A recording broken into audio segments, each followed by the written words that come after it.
that would eliminate tuition for, quote, working families. To American Conservative Union Chairman Matt Schlapp on how Republicans can counter this promise of giveaways, particularly like this. Now, Matt, let me alert the audience. Ultimately, families making $125,000 or less will have no tuition for in-state public colleges and universities. The Clinton campaign pointing out that's 80% of families in America. It begins immediately at $85,000, and every year it phases in a higher and higher bracket. That's a huge giveaway. She gets a lot of Bernie Sanders supporters with this, and, of course, a lot of young voters with this. Well, and she also gets, she rewards all of her friends in academia as well, Charles, because the last thing universities want to do is be competitive and actually have to reduce their costs to make it affordable for folks. They love the idea of the government stepping in between the student and their parents and this tuition bill and paying it for them. And I don't think that's going to solve any of our problems in higher education, where we see so much of it peddling this left-wing ideology to our kids. And I think we need more competition in college, not more government giveaways. Right. To your point, Matt, the audience should know that now college debt has surpassed all forms of debt. It's the highest out there. We're not talking about mortgages, over $1 trillion. A lot of this has come since President Obama has been in office. He got rid of the middleman. Government rubber stamping, all of these things. What we have now, these amazing college campuses with these dorms and these gymnasiums, they look like retirement villages for rich people.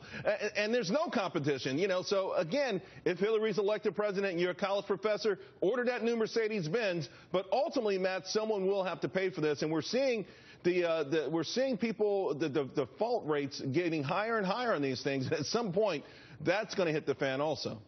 Yeah, what are we getting for all this? I mean, I have a graduate degree. I went to the University of Notre Dame. I'm proud of that degree. It took me a long time to pay off that tuition.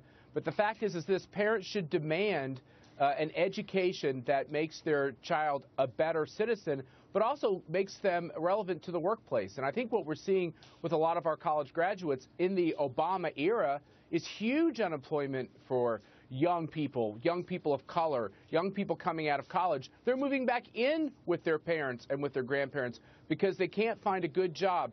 Colleges are not matched with the economy, and I think the market has to help fix that problem. A new government program is going to make it worse. Well, you know, when you say that, I remember about 4 or 5 years ago, the government in China got rid of all majors that weren't going to create any opportunities. So poetry, basket weaving, out. Okay, computer coding, in. You know, how does the government influence something like that? Or is it just the fact that maybe if there were the middleman was brought back and someone had some financial fiduciary responsibility, they wouldn't make a $100,000 loan that could never be repaid? Well, part of this problem with this unemployment with our young people is just the fact that the Obama economy is so weak. And I think this is the counter for Republicans. This is the counter for Donald Trump, which is, yes, the left and Hillary Clinton and Barack Obama and Bernie Sanders, they're going to promise you everything. But at the end of the day, do you have economic prospects? Do you have a job? That's what young people are having to face. You know, the most recent NBC poll came out, Charles, shows that the lack of jobs and the weakness in the economy is the #1 issue on voters' minds. And so I think Hillary Clinton is trying to do the standard thing, which is, I will offer you something free, and there's no cost to this freebie.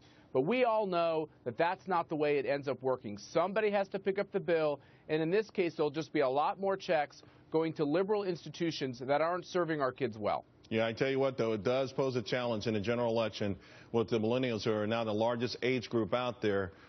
You know, we understand that nothing is free forever, but getting that message through is not always easy.